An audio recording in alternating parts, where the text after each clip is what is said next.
My heart aches, and a drowsy numbness pains my senses, as though of hemlock I had drunk,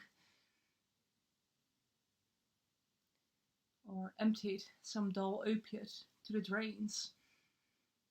1 minute passed, and leafy wards had sunk. 'Tis not through envy of thy happy lot, but being too happy in thine happiness, that thou, light-winged dryad of the trees, in some melodious plot of beechen green and shadows numberless, singest of summer in full-throated ease. Oh, for a draught of vintage that have been cooled a long age in the deep delved earth, tasting of flora and the country green, dance and Provençal song and sunburnt mirth. Oh, for a beaker full of the warm south, full of the true, the blushful hippocrene, with beaded bubbles winking at the brim and purple stained mouth, that I might drink and leave the world unseen, and with thee fade away into the forest dim. Fade far away, dissolve, and quite forget what thou amongst the leaves hast never known, the weariness, the fever, and the fret. Here where men sit and hear each other groan, where palsy shakes the last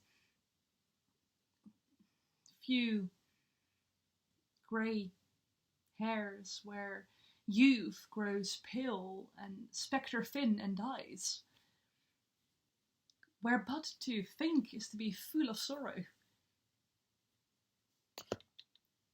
and leaden-eyed despair, where beauty cannot keep her lustrous eyes, or new love pine at them beyond tomorrow.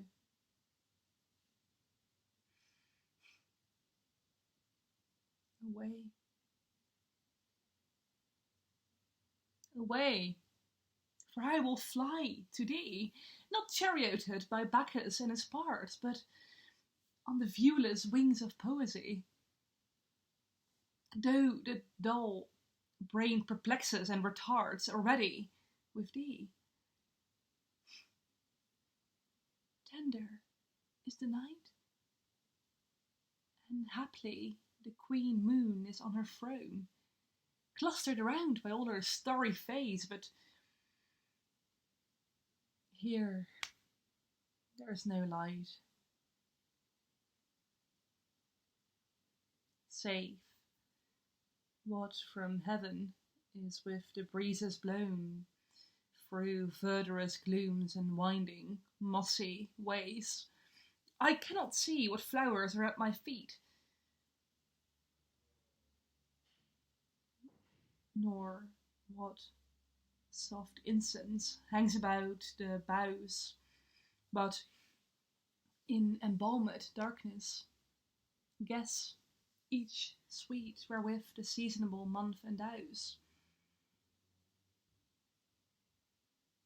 The grass, the thicket, the fruit tree wild, white hawthorn, and the pastoral eglantine, fast fading violets covered up in leaves. And mid-May's eldest child, the coming musk rose, full of dewy wine, the murmurous haunt of flies on summer eves. Darkling, I listen, and for many a time I have been half in love with easeful death. I called him soft names and many a mused rhyme to take into the air my quiet breath.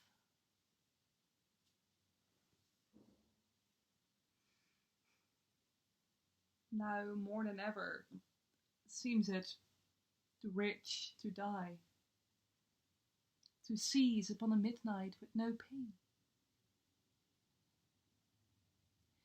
While thou art pouring forth thy soul abroad in such an ecstasy, still wouldst thou sing, and I have ears in vain.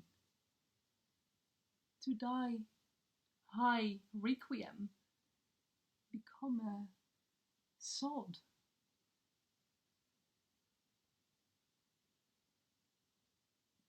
Thou wast not born for death, immortal bird. No hungry generations tread thee down. The voice I hear this passing night was heard in ancient days by emperor and clown.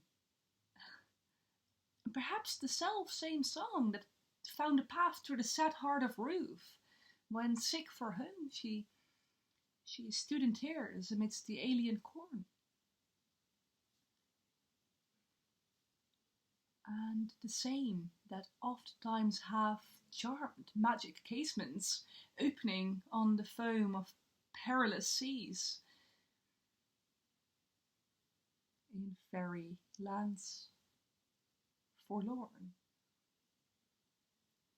Forlorn, the very word is like a bell to toll me back from thee to my soul self.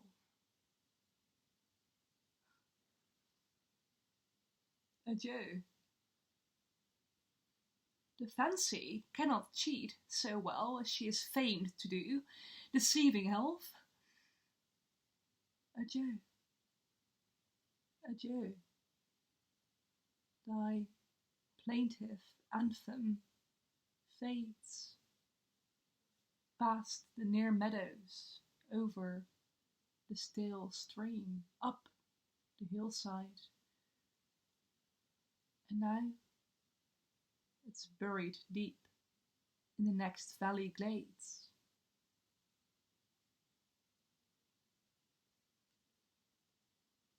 Was it a vision or a waking dream? Fled is the music. Do I wake or sleep?